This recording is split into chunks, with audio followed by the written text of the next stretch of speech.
Selamat pagi teman-teman, Shalom.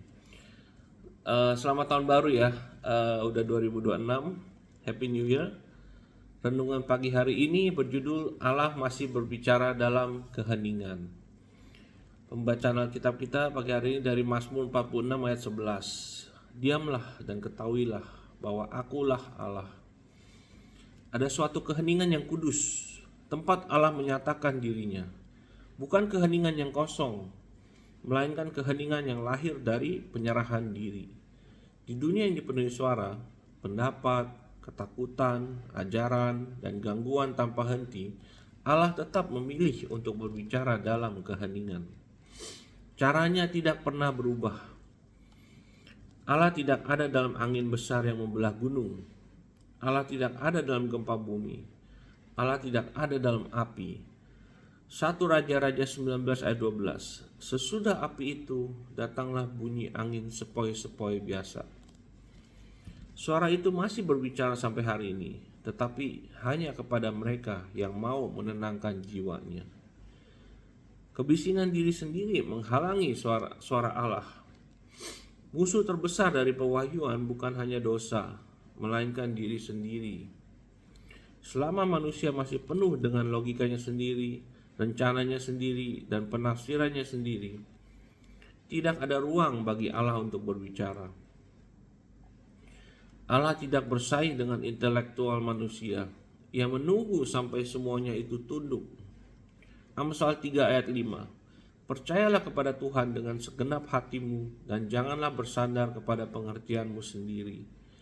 Iman tidak dimulai ketika pengertian merasa puas. Iman dimulai ketika pengertian berhenti, ketika Abraham meninggalkan negerinya. Ia tidak tahu kemana ia akan pergi, ia hanya tahu siapa yang memimpinnya. Ibrani 11 ayat 8. Karena iman, Abraham taat dengan tidak mengetahui kemana ia pergi.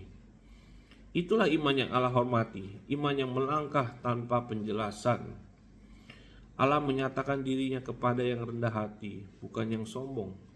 Allah tidak menyatakan rahasianya kepada mereka yang memperdebatkan firman, melainkan kepada mereka yang menerimanya sebagai kebenaran. Pewahyuan bukanlah hadiah bagi kecerdasan, tetapi anugerah bagi kerendahan hati. Wow. 1 Korintus 2 ayat 10. Tetapi kepada kita Allah telah menyatakannya oleh Roh. Orang-orang Farisi mengenal kitab suci, tetapi mereka gagal mengenali firman yang menjadi manusia dan berdiri di hadapan mereka. Sementara itu nelayan dan pemungut cukai mengenalnya, bukan karena pendidikan, melainkan karena hati mereka terbuka. Matius 11 ayat 25. Semuanya itu kau sembunyikan bagi orang bijak dan orang pandai, tetapi kau nyatakan kepada orang kecil. Allah selalu melewati kesombongan. Firman harus diterima, bukan sekedar didengar. Banyak orang mendengar firman, tetapi sedikit yang menerimanya. Mendengar adalah tindakan telinga, menerima adalah tindakan hati. Ketika firman benar-benar diterima, ia menghasilkan hidup selalu. Maria tidak memahami bagaimana janji itu akan digenapi, tetapi ia tidak membantah. Ia menyerahkan dirinya. Lukas 1 ayat 38. Sesungguhnya aku ini adalah hamba Tuhan. Jadilah padaku menurut perkataanmu. Karena ia menerima firman, kehidupan terbentuk di dalam dirinya. Demikian pula dengan setiap orang percaya. Ketika firman diterima tanpa keraguan, Kristus dibentuk dalam kehidupan itu. Ibrani 4 ayat 12. Sebab firman Allah hidup dan kuat. Firman Allah tidak pernah gagal. Ia menunggu iman. Menunggu bukan berarti tidak melakukan apa-apa. Keheningan bukanlah kemalasan. Keheningan adalah ketergantungan. Menunggu Tuhan adalah tindakan iman. Itu menyatakan, aku lebih percaya kepadamu daripada kemampuanku sendiri untuk menyelesaikan masalah ini. Yesaya 40 ayat 31. Tetapi orang-orang yang menanti-nantikan Tuhan mendapat kekuatan baru.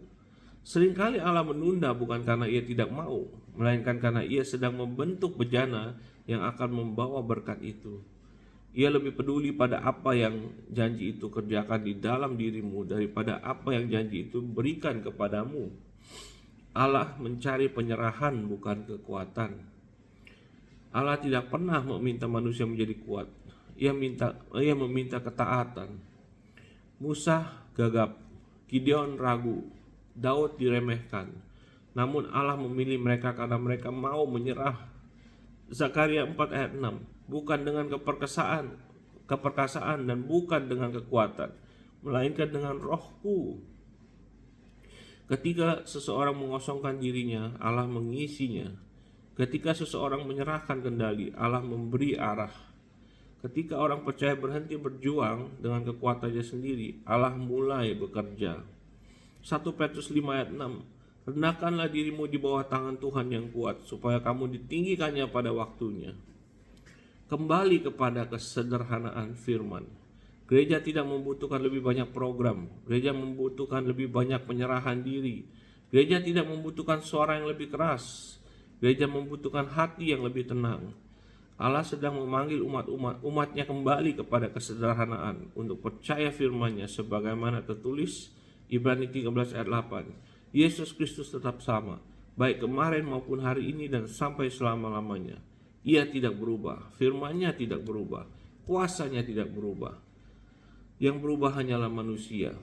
Kembalilah kepada firman, kembalilah kepada iman, kembalilah ke tempat di mana Allah dapat berbicara, dan engkau akan menemukan kebenaran ini. Allah tidak pernah berhenti berbicara. Kitalah yang berhenti cukup tenang untuk mendengarnya. Haleluya.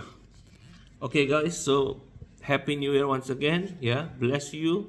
May you have a wonderful 2026, anointed 2026, yeah, and may the Holy Spirit be with you throughout this year. In Jesus' name, amen.